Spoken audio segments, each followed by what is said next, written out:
Olá! Começa agora o Espaço Universitário, o programa que apresenta produções audiovisuais feitas com muita dedicação por alunos de comunicação. E o documentário que vamos exibir hoje fala sobre infertilidade conjugal, ou seja, quando um casal não consegue ter filhos após 1 ano de tentativas regulares e sem suspeita anterior de alteração no organismo. O DOC foi feito como trabalho de conclusão de curso de alunos de rádio e TV da FIANFAAM. Então vamos conferir a primeira parte de Dentro de Nós. Roda aí!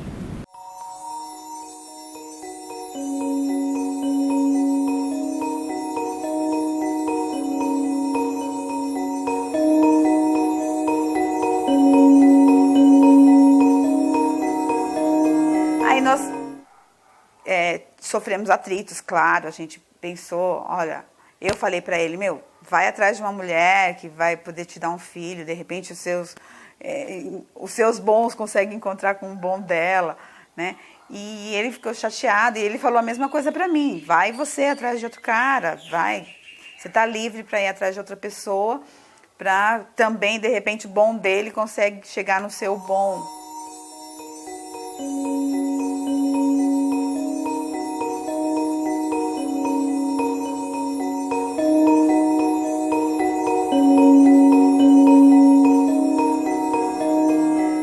É difícil uma pessoa entender que você tem dores.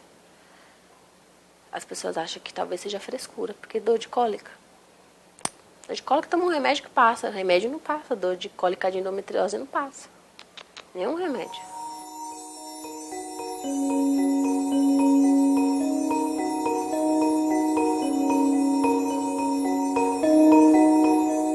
Nós entendemos como infertilidade conjugal aquele casal que está tentando engravidar há pelo menos 1 ano. Após esse período, o que nós fazemos normalmente é começar a investigar. Nós sabemos que 80% dos casais que mantêm relações sexuais frequentes durante esse período de 1 ano conseguem uma gravidez. E, portanto, 20% desses casais que não conseguiram uma gravidez merecem uma pesquisa de infertilidade.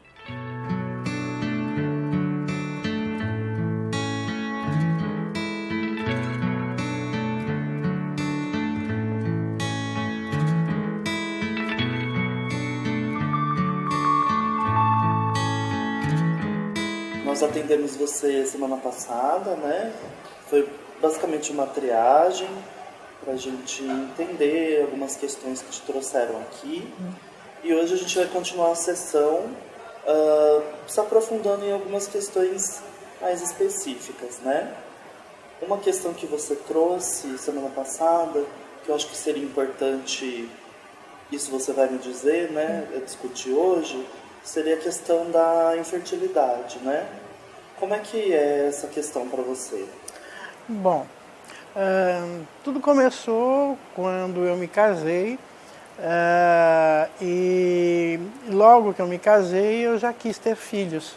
Mas depois de 2 anos eu não engravidava, aí eu procurei um médico para saber por que eu não estava engravidando, etc. Fiz um monte de exames e todo mês eu esperava, e até que eu resolvi trocar de médico e o médico disse que talvez eu tivesse endometriose. E me perguntou se eu sentia dores durante a menstruação. E realmente eu sempre tive cólicas horríveis durante a menstruação. E aí ele falou, bom, então vamos começar a tratar. E começamos a fazer o tratamento, mas não ia, e era assim uma angústia muito grande, porque a gente criava toda uma expectativa, até que um dia eu fui consultar uma terceira opinião, um outro médico, e ele me disse que tudo levava a crer que eu tinha endometriose, e que tanto o diagnóstico quanto o tratamento era cirúrgico, e fui fazer, era uma cirurgia por laparoscopia, e realmente ficou comprovado, eu tinha endometriose, e aí começou o tratamento, passou-se mais 1 ano e meio e não engravidava. Aí eu novamente procurei outro médico, Foi um período assim muito estressante, porque todo lugar que eu ia, as pessoas me perguntavam: vocês estão casados há tanto tempo, e aí, quando é que vem o bebê? E eu desconversava, dizia que a gente não queria por enquanto. E você queria? Queria, mas aquela história, eu queria tanto e não acontecia. Aí eu inclusive comecei a ter muito ciúme do meu marido, eu brigava muito com ele não podia olhar para o lado, que eu já achava que ele estava interessado na outra, que talvez pudesse ter filhos, enfim. Nós não tínhamos amizades com pessoas que tinham filhos, né? Então nós tínhamos um casal com quem a gente saía, porque era um casal que não queria filhos. Oi, meu nome é Jaqueline, eu tenho 26 anos, eu tenho uma filha, Júlia, que ela tem 8 meses, e eu tenho endometriose. Eu descobri que eu tinha endometriose com 22 anos, mas eu tinha todos os sintomas de endometriose a partir dos 17 anos. Aí eu comecei nos médicos, todo mês que eu tinha dores, os médicos falavam que era normal ter dores.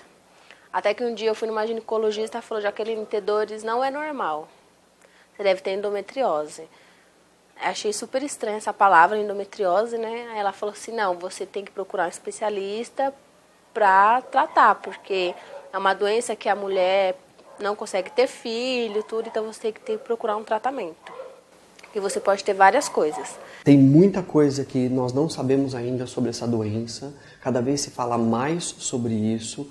Mas ela causa 2 grandes problemas. Ela causa infertilidade e ela causa dor, cólicas fortes menstruais que podem ser incapacitantes. O tratamento aí depende se a mulher está buscando gravidez ou não. O tratamento padrão seria uma videolaparoscopia, que é um tratamento cirúrgico em que pode cauterizar, retirar os focos de endometriose. Os tratamentos paliativos são a base de medicamentos, mas são paliativos, não tratam, não curam, somente estacionam.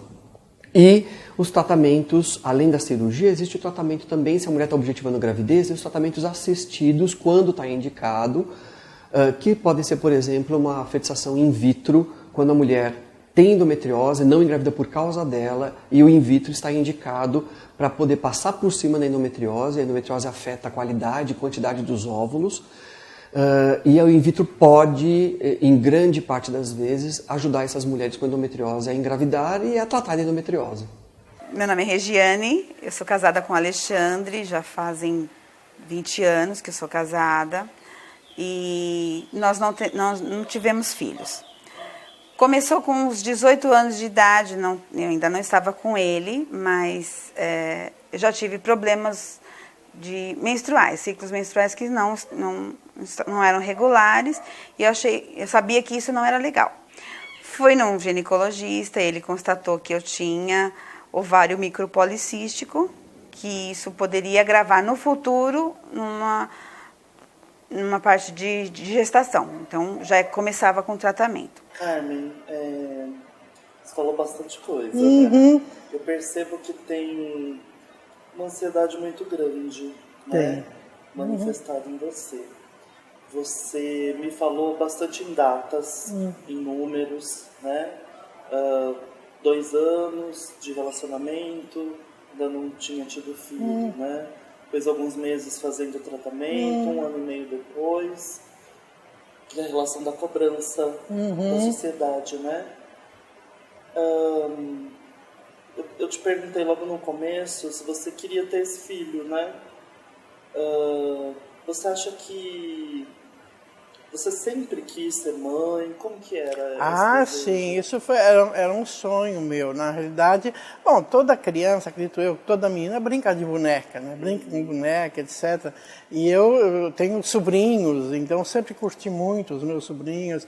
Era um sonho realmente. Aliás, não era só meu, ele também tinha um sonho de ser pai. Mas vocês achavam que só seriam felizes e completos se tivessem um filho? Ou não é nenhuma questão de ser completo, era uma questão de ser família, né? Então, por exemplo, eu ia na casa da minha cunhada, ela era um marido e 3 crianças. Apesar de darem muito trabalho, etc., era uma família.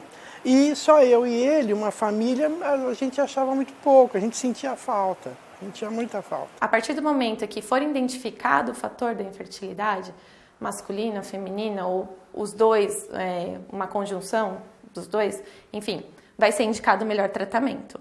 Sendo que a gente tem tratamentos de baixa complexidade e de alta complexidade. Os de baixa complexidade são o coito programado e a inseminação intrauterina, que são mais simples, tratamentos menos complexos, mais tranquilos. A fertilização in vitro já é o de alta complexidade. E a gente tem a fertilização in vitro clássica e a injeção intracitoplasmática de espermatozoide, que é o ICSI, tá? Então, são divididos, isso é de acordo com o que for diagnosticado na infertilidade, é o que vai ser indicado por tratamento, tá? Então, enfim, uma vez que indicado uma inseminação, vai ser feito todo o tratamento para que a gente faça a inseminação, que é um processo mais simples. Se em 3 inseminações, que é um processo simples, ou coito programado, ela não engravidar, passa para uma fertilização in vitro. Vou começar pelo homem, porque o homem é mais fácil. O homem, o exame mais importante é o espermograma. Ele não é um atestado de fertilidade, mas ele é um exame que avalia o potencial desse homem ser pai ou não. Para a mulher, a gente busca, não é tão numérico quanto o homem, como um espermograma, mas para a mulher a gente busca exames indiretos de avaliação do potencial dela. Então, exames hormonais são importantes, eles podem dar uma ideia de como é que está funcionando o aparelho reprodutivo dela. Então, de uma maneira endócrina, você pode dosar hormônios. Existem ultrassons, ultrassom transvaginal também dá uma ideia de suspeita de ovulação, anatomia, útero, ovários, algum problema, mioma, alguma coisa você pode ver através desses exames. E a histerossalpingografia é um exame que é básico para você avaliar as tubas da mulher e ver se as tubas são abertas, né, desobstruídas, permeáveis ou não, se elas funcionam bem, você consegue ter uma ideia se ela funciona bem, se ela é delicada ou não. Então esses são os exames básicos mais importantes. Estava grávida de 11 semanas. Eu fiz a videolaparoscopia grávida e eu não sabia. E os médicos ficaram assim, abismados por eu estar grávida com endometriose profunda, que eles falam que é muito difícil, teria que fazer um tratamento para conseguir ter filho, e eu consegui ter filho. Consegui ficar grávida, né? Eu não tive nenhum problema com a minha gravidez, foi super tranquilo, por causa da endometriose. Minha filha nasceu muito bem, e hoje eu trato minha endometriose com anticoncepcional contínuo.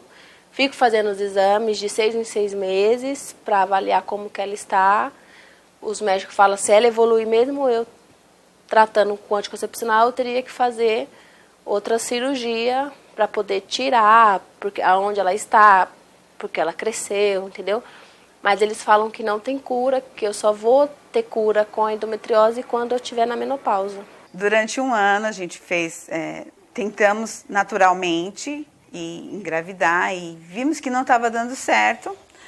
Voltei a procurar o mesmo ginecologista até que me tratou durante todo esse tempo, um ginecologista normal, e para falar com ele, olha, a gente agora resolvemos formar família mesmo, vamos.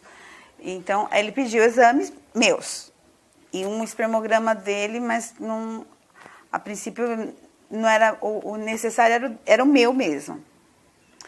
Com o resultado desses exames, meus hormônios eram muito baixos, então a formação de óvulo do meu ovário era muito baixa, muito fraca. Ele falou, olha, realmente vai ser muito difícil, a chance de vocês terem filhos com só que com tratamento de incentivo de ovulação, não é possível. Então, eu aconselho vocês a procurarem um especialista em reprodução humana. E aí vocês vão fazer novos exames, vão fazer tudo certinho para que isso aconteça. Que situação difícil, né, Mel? E para conversar um pouquinho sobre como foi realizar esse DOC, recebemos no estúdio o radialista Cristiano Alessandro Ferrer, um dos integrantes do grupo. Bem-vindo, Cristiano. Obrigado. Para começar, você pode falar para a gente por que o seu grupo decidiu esse tema como TCC?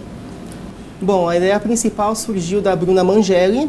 Ela é a diretora do nosso documentário e ela assistiu o filme A Beira-Mar, que é um filme protagonizado pela Angelina Jolie e o Brad Pitt. né? Nesse filme, eles interpretam um casal e eles passam uma temporada de férias na França. E durante o decorrer do filme, você percebe que eles têm uma relação muito conturbada, ela tem uma personalidade muito difícil. E nos 5 minutos finais do filme, é revelado o motivo por que eles têm essa relação tão conturbada. É porque a personagem dela não consegue engravidar. Depois que ela assistiu o filme, ela foi para a internet e acompanhou os comentários de pessoas que também viram o filme. E as pessoas acharam o motivo muito banal. E ela não concorda com isso. O outro motivo foi porque ela tem um familiar que também passa pelo mesmo motivo. Então ela assistiu o filme, se identificou e ela também tem alguém próximo dela que também passa pela mesma situação. E qual a importância de falar sobre esse tema? Olha, ninguém está livre de passar por isso. Hoje as pessoas estão preocupadas com o lado profissional e acabam às vezes deixando a vida pessoal de lado. Então as pessoas querem ascender profissionalmente, só que o nosso corpo tem tempo.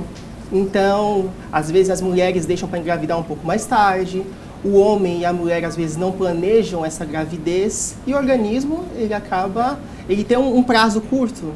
E se você não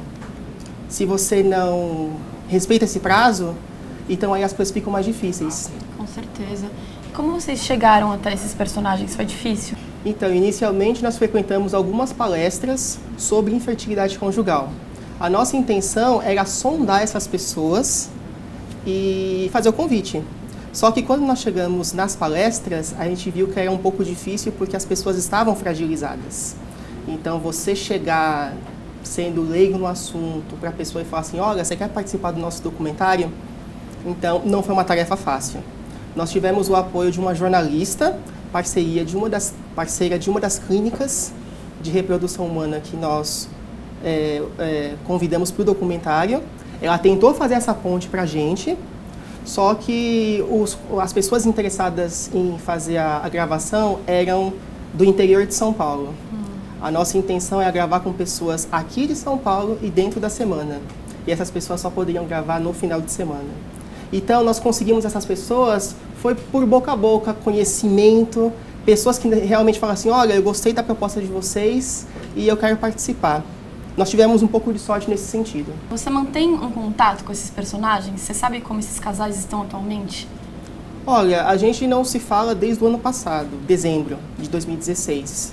Mas eu acredito que eles estejam bem. Nós demos o feedback do nosso trabalho, a nota que nós recebemos, e depois nós não tivemos mais contato. Mas eu acredito sim que eles estão bem. Os casamentos eles estão casados. Que bom, porque é bem difícil isso, né? Abala o casal. Sim, um dos casos que vai ser mostrado aí no vídeo chegou a abalar a relação. E sobre a faculdade, os orientadores, eles aceitaram esse tema muito fácil ou não? Sim, tivemos sorte porque a nossa orientadora, uma mulher, gostei bastante, porque acho que o assunto pede uma mão feminina. Sim. Ela aceitou super bem o tema e também não tinha nada, não tinha nenhuma abordagem sobre esse assunto com a perspectiva audiovisual. No grupo tinha homens e mulheres. Era mais fácil para as entrevistadas ser entrevistadas por mulheres? Na verdade, não houve essa dificuldade. Nas externas, quase todos participaram, estando atrás das câmeras. Sim. Então, não houve, por parte das entrevistadas, não houve nenhum pudor, nenhuma vergonha a respeito de falar do assunto. Foi tudo muito tranquilo, muito natural. Legal. Voltando a falar um pouco dos personagens, eu reparei que só tem mulheres, né, falando sobre que não conseguem engravidar e tudo mais. Vocês foram atrás de homens também? Sim. Você acha que é mais fácil para as mulheres falar sobre isso, porque elas sentem mais, né? Que tem aquela história de mulher sempre brincou de boneca, sempre quis ser mãe. Homem também, mas eu acho que é um pouco diferente, né? A nossa intenção era entrevistar casais, né? Ou homoafetivos, ou héteros, ou no caso nós conseguimos 2 mulheres, né? Nos 2 casos não puderam participar porque os maridos tinham compromissos, então não pôde conciliar a gravação com o trabalho. Mas por si só a mulher já é um ser corajoso, ela que bota a cara para bater, então com certeza a mulher tem muito mais facilidade para falar sobre o assunto. É verdade. O papo tá muito bom, mas a gente vai ter que ir para um rápido intervalo e já voltamos com mais Espaço Universitário, não saia daí.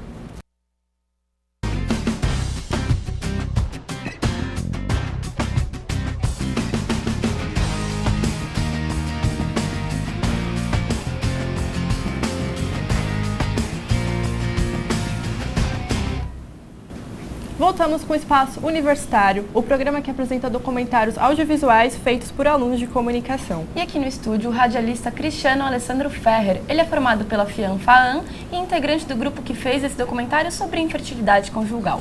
Cristiano, por que vocês resolveram simular com 2 estudantes de psicologia? A nossa intenção era colocar personagens reais e uma psicóloga, só que nós esbarramos na questão ética.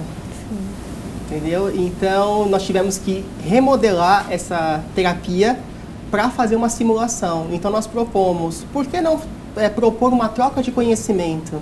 Os estudantes de psicologia seriam os psicólogos, e eles teriam essa experiência como futuros profissionais, e a psicóloga seria a paciente. Ela estaria ali no papel realmente de uma paciente e, ao mesmo tempo, avaliando eles.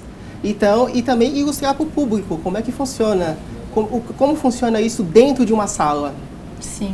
Agora um pouquinho sobre a parte técnica. Como vocês se viraram com os equipamentos? A faculdade emprestou para vocês ou vocês tinham esses equipamentos? Como que foi? Então, nós priorizamos usar os equipamentos da faculdade, porque é o último ano, o TCC, você quer que saia da melhor maneira possível. Então, a maioria das externas foram gravadas com os equipamentos da faculdade. Uma ou outra ou por não conseguir reservar os equipamentos, aí sim nós usamos os nossos equipamentos. Cristiano, no final das gravações, quanto tempo de material bruto vocês tiveram? Olha, as entrevistas com os especialistas foram relativamente objetivas, porque eles foram bem desenvoltos no vídeo, existia um roteiro de perguntas, eles leram previamente, então era só realmente responder. Não houve tanta interrupção, então deu uns 15, 20 minutos cada entrevista. O que demandou um pouco mais de tempo foi a simulação de terapia, porque não existia roteiro, então tudo dependia da relação da psicóloga com os alunos. Então aí sim teve mais de 1 hora e meia de gravação, e aí realmente depois todo aquele trabalho para decupar. Os depoimentos também foram relativamente rápidos, embora também não tivesse perguntas pré-feitas. Entendeu? Então, deixamos a câmera e a pessoa foi falando. Uma ou outra pergunta foi feita, mas não era assim um roteiro pré-produzido. Isso é bom. E como que vocês lidaram com a linguagem técnica dos especialistas? Quando nós montamos a parte escrita do trabalho, a primeira parte, nós tivemos que acessar muitos livros de medicina. Então, a gente já estava um pouco acostumado. Então, não foi, assim, grande novidade. A princípio, quando fizemos a pesquisa do trabalho escrito, foi um choque, porque eu sou aluno de comunicação e eu tive que ir na parte médica, então parecia um bicho de 7 cabeças. Mas o tempo foi passando, você foi se acostumando com aqueles termos, e aí, quando foi para a entrevista... Tranquilo. Tranquilo. E uma coisa que você falou que é importante é que eles foram bem objetivos. Que a gente, né, do audiovisual, sabe o quão difícil é quando você tem horas de material para editar. Sim. E tudo é importante, não sabe o que colocar. Então, acho que isso foi bem importante, ajudou vocês, né? Ajudou bastante. No caso de entrevistas longas, aí você fala o que eu vou colocar no material final, o que eu vou cortar. Tudo importante. Tudo importante. Dá dó. Dá mesmo. E de modo geral, assim, quais foram as dificuldades que o grupo teve? Acho que a única dificuldade realmente que nós tivemos foi a demora para escolher os perfis, as depoentes do nosso documentário. Sim. Eu acho que nós tivemos sorte, tanto das pessoas atrás da produção, como as pessoas que nós escolhemos para entrevistar. Então, acho que realmente a única dificuldade realmente foi a escolha. Eles foram quase os últimos a serem escolhidos. E aí, galera, estão gostando do assunto de hoje? Fique agora com a segunda e última parte de Dentro de Nós. Roda aí. Hoje em dia, Carmen, as configurações familiares, elas estão bem diferentes, né? Existem avós que cuidam dos netos, tios que cuidam dos filhos. E por que você acha que ficava esse sentimento de que você e seu marido não bastava? Porque eu realmente não sei, mas a gente sentia falta. Sabe? Parece que alguma coisa, por exemplo, nós íamos sair, viajar, né? Fizemos várias viagens.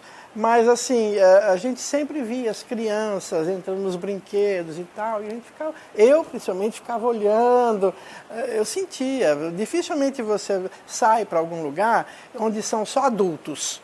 É difícil, geralmente tem criança, cachorro, gato, papagaio, né? Então eu sentia um pouco essa falta de crianças e eu queria mesmo ser mãe. Quando nós estávamos na fase de tentar fazer a fertilização in vitro, a gente já estava procurando, né? A gente se inscreveu e tal, a gente estava pensando realmente em adotar. Porque a fertilização era uma coisa muito cara né, e a gente começou a questionar até que ponto íamos gastar esse dinheiro todo para ter um filho nosso, quando a gente tem tanta criança aí precisando. A gente frequentou vários lugares, conhecemos crianças e tal, a gente estava realmente interessado em adotar. E o que a senhora sentiu em ter um filho que não seria gerado pela senhora? A essa altura eu já aceitava numa boa.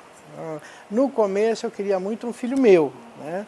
Mas depois foram 5 anos e meio nessa brincadeira, luta e inseminação e fertilização. No começo do atendimento você falou de algumas viagens, né? Eu queria saber, depois de todo esse processo, você finalmente conseguiu ter o seu filho, né?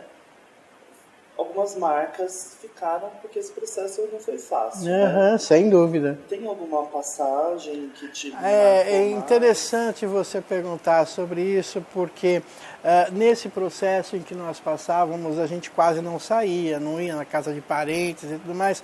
Então nós ficávamos muito em casa e víamos muitos filmes, muita TV, etc. E numa dessas vezes, nós vimos um filme com a Angelina Jolie e o Brad Pitt, sobre, se não me engano, o nome do filme era Beira-Mar, se não me engano. E a história deles é muito parecida com a nossa, ou seja, a Angelina Jolie, no caso, ela não pode engravidar, né? E eles brigavam muito por conta disso, né? Ela era muito ciumenta, quer dizer, eu me identifiquei muito, a gente se viu praticamente no filme porque era realmente isso que acontecia. E no final do filme, eles brigam o tempo todo, a gente não sabe porquê, mas no final do filme a gente fica sabendo que é porque ela era infértil. E aí a gente entendeu, era exatamente o que acontecia com a gente. Fizemos os novos exames e também o espermograma dele. Tinha alguns miomas pequenos nas paredes do útero, então isso também poderia acarretar. E nisso ele pegou os exames do espermograma do meu marido. O resultado dele foi espermatozoides macroencefálicos. Eram lentos, eles não conseguiam, e desgovernados, eles não tinham um senso de direção. E eles morriam rápido. Eles têm uma taxa de tempo de vida, que é o tempo que ele deveria correr, né? E eles não alcançariam isso. Então, isso fazia com que, para eles chegarem até um óvulo dentro do útero que já não estivesse tão bem lá. Então, assim, a parte totalmente natural, zero. Nessas condições, também ele não teria como fazer uma inseminação artificial, que seria só colocar o espermatozoide e a mágica acontecer dentro de mim. Isso não ia acontecer. Macro é segmento cefálico, que é a cabeça do espermatozoide grande. Então isso que é macrocefálico. Então a cabeça é grande. Tem o contrário também, que é o microcefálico, que é o segmento cefálico, a cabeça do espermatozoide muito pequena. Alterações de forma não levam ao aumento de malformação de crianças. As pessoas ficam preocupadas com isso, mas não. As alterações de forma do espermatozoide dificultam com que esse espermatozoide grude e fertilize o óvulo. Pode levar à infertilidade. Hoje nós podemos classificar, grosso modo, de que 30% dos casos são exclusivamente da mulher, 30% exclusivamente do homem, e 30% existe uma associação de fatores, tanto do homem quanto da mulher. 10% desses casos, portanto, são casos em que nós investigamos o casal e nós não conseguimos chegar a um diagnóstico, e, portanto, classificamos esse casal como esterilidade sem causa aparente. Se for uma inseminação intrauterina, é só um processamento do seminal que passa um catéter no colo do útero e a gente coloca os espermatozoides no útero e eles mesmos vão lá, vão achar o óvulo, vão fertilizar sozinho. Fertilização in vitro nada mais é do que Induzimos a ovulação e aí nós temos uma indução mais severa, porque precisamos trabalhar com mais óvulos. Colhemos esses óvulos no mesmo dia que é colhido o sêmen e no laboratório se faz a fertilização, essa que pode ser colocado o óvulo em contato com os espermatozoides ou mesmo identificamos os espermatozoides normais e injetamos eles dentro do óvulo para provocar a fertilização. Uma vez que nós temos esses óvulos fertilizados, aí classificamos como pré-embriões, existe um acompanhamento que pode variar de 48 até 120 horas e transferimos esses embriões no momento oportuno para a mulher. A transferência embrionária, até por questões éticas, como o Código de Ética Médica nos permite, nós transferimos o número de embriões máximos dependendo da idade da paciente, da mulher. A mulher com idade até 35 anos poderia transferir no máximo 2 embriões, de 36 a 39 anos no máximo 3 embriões e mulheres acima de 40 anos no máximo 4 embriões. Então nós temos para o coito programado hoje uma taxa de sucesso de uns 15%. Para a inseminação intrauterina, por volta de 20%. E na fertilização in vitro, varia muito também de acordo com a idade da paciente, tá? Se as pacientes jovens, hoje até 35 anos, a gente tem uma taxa de 50%, 55% de gestação. E, lógico, isso vai caindo de acordo com a idade, porque isso é natural das mulheres, né?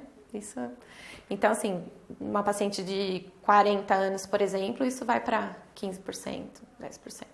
Eu não senti dores nenhuma na minha gravidez em relação da endometriose. Eu senti depois que eu ganhei ela, porque aí eu menstruei, né? Ganhei ela e eu menstruei, eu senti. Aí, mas logo, eu nem esperei dar os 40 dias, eu já entrei com anticoncepcional para poder parar a menstruação. Aí foi onde melhorou as dores. Mas a minha gravidez foi tranquila. Eu não tinha nunca condições de um tratamento na época de 20 mil reais, ainda fora os remédios, depois teria que saber que ter uma gestação, isso poderia, os custos que isso geraria, né? Ele varia exatamente em relação à técnica que nós estamos aplicando. Então, as técnicas de baixa complexidade, como um coito programado, ele é muito variável, isso porque o que vai onerar são os exames de ultrassom que nós vamos ter que fazer, todo o acompanhamento médico, eu acredito em torno de R$ 1.000, R$ 1.500 no máximo. Claro, isso pode variar de clínica para clínica. Uma inseminação intrauterina com medicamento e tudo, nós calculamos em torno de R$ 3.500 a R$ 4.500, isso pode variar com a quantidade de medicamentos que se usam. E uma fertilização in vitro, os custos eles são bem maiores, porque, por exemplo, só de medicamento, mais ou menos em torno de 5 a 8 mil reais só de remédio. O total do tratamento, com todos os exames de ultrassom, laboratório, enfim, nós calculamos uma média de 18 a 20 mil reais, mais ou menos. Isso é variável de clínica para clínica, por várias razões. Existe uma tendência mundial das mulheres engravidarem mais tarde. Então as famílias mudaram hoje em dia, né? Diferente de 20, 30 anos atrás. Então, cada vez mais, não só no Brasil, mas as mulheres estão engravidando mais tarde, após os 30 anos. As famílias, elas são menores, então têm menos filhos, também estão engravidando mais tarde, então é difícil ter tantos filhos, a não ser que seja gêmeos, né? Mas tenham filhos, eles têm menos tempo para ter filho numa vida reprodutiva da mulher. Então, sim, essa tendência, ela é cada vez que o tempo passa, as mulheres demoram mais para engravidar, o que por si só gera mais problemas de infertilidade, porque a mulher tem óvulos de menor qualidade, tem menos óvulos, então é mais difícil engravidar, mesmo com tratamento assistido. Aí todo mundo falava, vocês querem adotar? Eu não queria, eu não pensava em adotar, porque por mais que fosse, se eu fosse atrás, por mais que eu cuidasse com amor e tudo mais, mas eu sabia que aquilo não era meu. E eu sabia que aquilo nem era dele. Então, criou um bloqueio. Aí, por conta disso tudo, estamos levando a vida normal, sem ter o filho.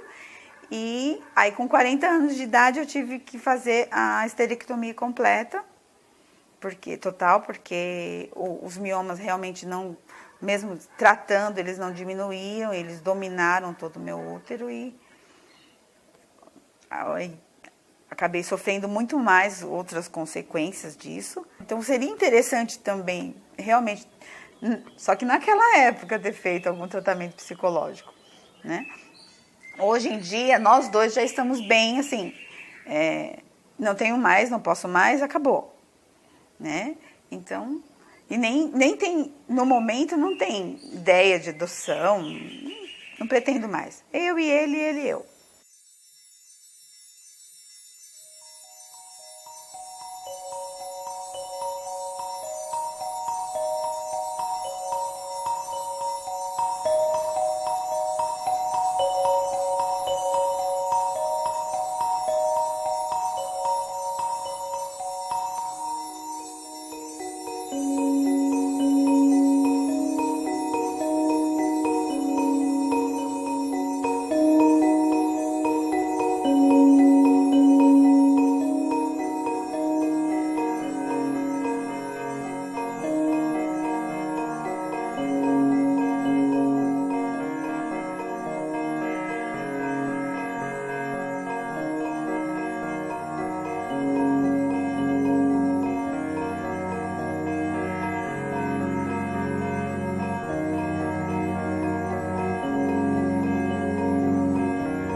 Cristiano, eu achei uma coisa bem legal, é que você citou que o doc foi feito a partir do filme A Beira-Mar.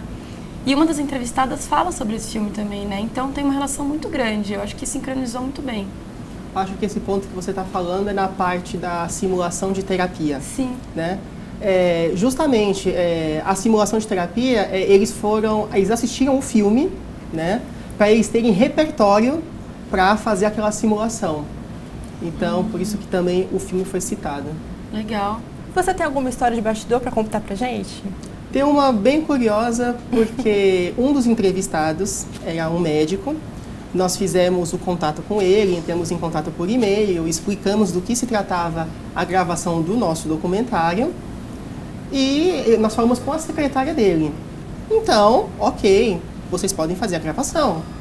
Tudo bem, reservamos o equipamento na faculdade, chegamos lá no dia combinado, na hora marcada, o médico chegou. Aí ele pegou e falou assim, ué, mas isso não é áudio? Eu falei, não, é vídeo. Não, então não foi combinado isso, então temos que marcar um outro dia. Ele precisava se preparar.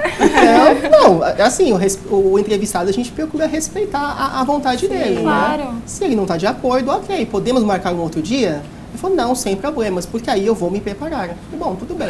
Bom, moral da história, naquele dia nós tínhamos reservado equipamento, perdemos o dia e tivemos que reservar equipamento na faculdade de novo, não conseguimos, e aí tivemos que usar o nosso equipamento. Olha só que dificuldade. Mas, dos males o menor, conseguimos fazer a entrevista e não perdemos o entrevistado. Ótimo, né? E o trabalho te ajudou de alguma forma pro lado profissional ou não? Olha, eu diria que hoje eu tenho uma percepção maior diante das pessoas, entendeu? Eu tenho respeito, né, por pessoas que passam por esse problema. Como eu tinha falado antes, ninguém está livre disso. Então, acho que me deu uma percepção diferente sobre o ser humano. Sim, com certeza. Você tem alguma dica para quem está começando a fazer o TCC agora? não faça o trabalho com seus amigos mais próximos. Porque aí as brigas podem ser muito maiores, talvez pelo excesso de intimidade. Com certeza. Né? Então, isso foi até uma dica da nossa professora. Procurem fazer com pessoas que realmente queiram fazer o tema que você também quer fazer.